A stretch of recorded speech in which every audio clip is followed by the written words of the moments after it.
Hi, I'm Andrew. Welcome to the Weldclass Technical Centre. Today we're going to run through the new FURY 185 welding machine. We've got laid out on the bench today all the stuff that comes with the machine in the kit. We call it a value kit. Comes with, most importantly, a MIG welding torch, a gas hose, gas regulator, a stick welding lead, a earth return clamp and lead, MIG pliers, pair of gloves, instruction manual, 3 different feed rollers, and over here a cooler bag and the ProMax 130 welding helmet. That all comes in the box when you buy this kit. Now we're going to set up to use aluminium MIG welding on it. So we're going to need a few very important things to do aluminium MIG. Number 1 is aluminium MIG wire. Number 2 is the correct gas, shielding gas.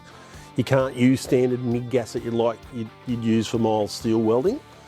You can't use the gas that you use for stainless steel welding. You've got to use pure argon shielding gas. It's the full greeny blue coloured cylinder, which is this one right here. Okay, that's the gas we've got to use. Without that, you're not going to be welding aluminium successfully on MIG. Now, you don't have to get that size cylinder, which is a G size, the height of the shoulder. You can get smaller cylinders, E, hip height, D, which is knee height, and smaller, a C. And they're available at most of the retailers around Australia.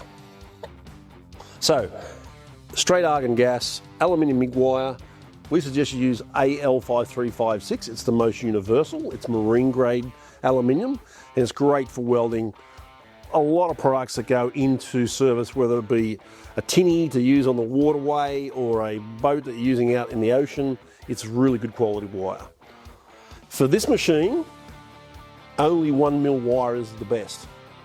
Now, a lot of people do use 0.9, but there's been a big change over the last 15 years where people are moving away from 0.9 wire, especially for smaller 240 volt machines. The reason being is that 1mm wire has got 23% greater surface area compared to 0.9. And that means that it feeds through the MIG gun a lot easier without binding up and without tangles. So do yourself a favour, get the Weldclass aluminium 1mm wire, 5356, it's the best. And this machine has been set up with the program in it for aluminium pulse only for 1mm wire. So it's a must-have, okay? The third thing we need to make sure of is that we've got the correct feed roller. So we know that V grooves are for solid wire, stainless and mild steel. The knurled roller with the little notches in it is for the gasless. And for aluminium, we need the U roller. So it's got a U groove in it, and that'll cradle the wire without squashing it. And that's what we need to do. So it's 1mm wire. I've got a 1mm roller with a 0.9 on the other side, which we don't use anymore. So I'm going to make sure the 1mm is facing towards the back of the machine there. Put the captive nut back on, the screw.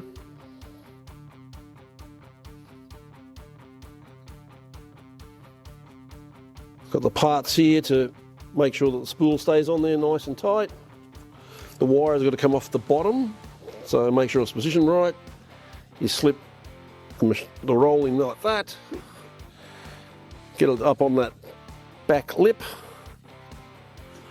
There we go, you've got the front flange in, spring, and captive nut. Screw it up nice and tight. You'll need your MIG pliers, get your wire off the spool. Got the wire nice and straight.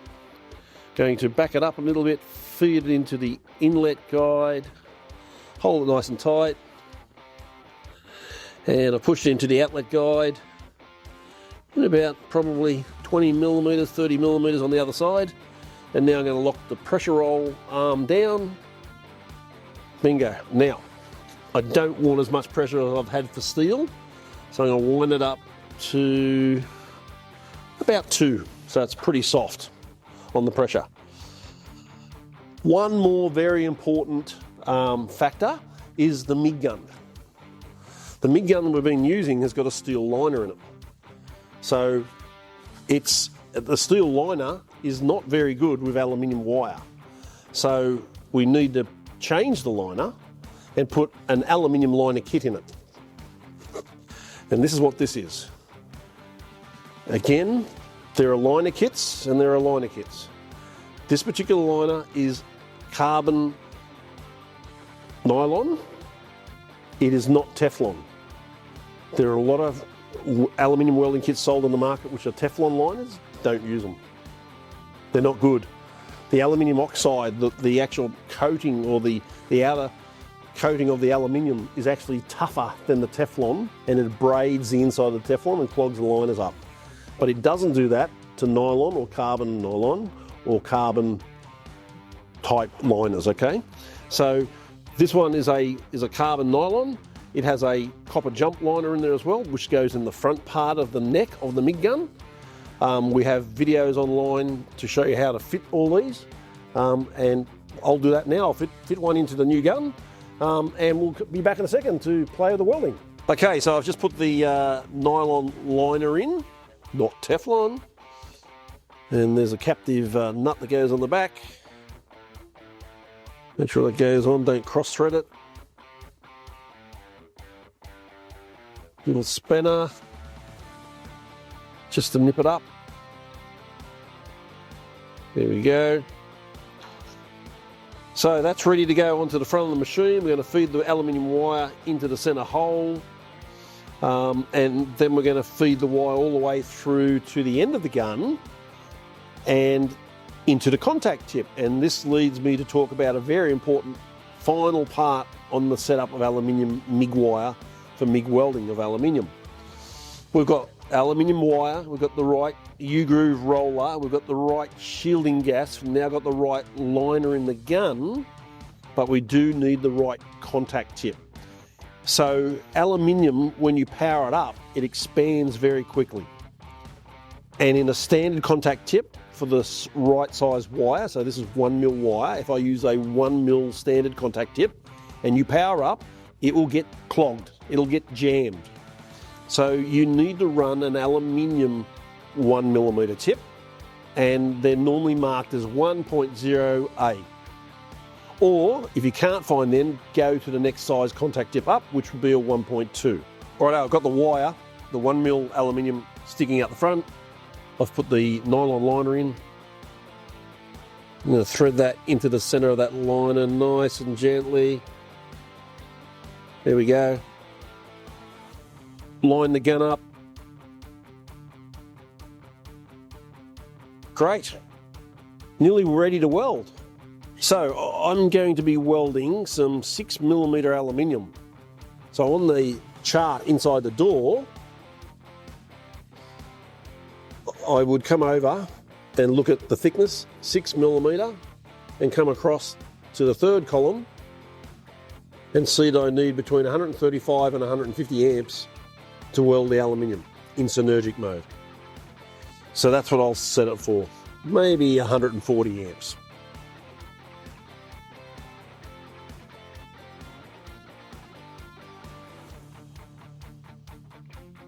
The earth return lead is in the right spot, it's in the negative.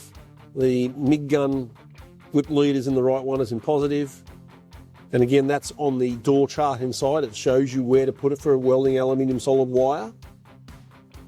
But the mode is incorrect at the moment. It's in MIG Pulse for steel and stainless. So we need to press the mode button and get it over to MIG Pulse aluminium. And there we are. And we said we wanted about 130 amps.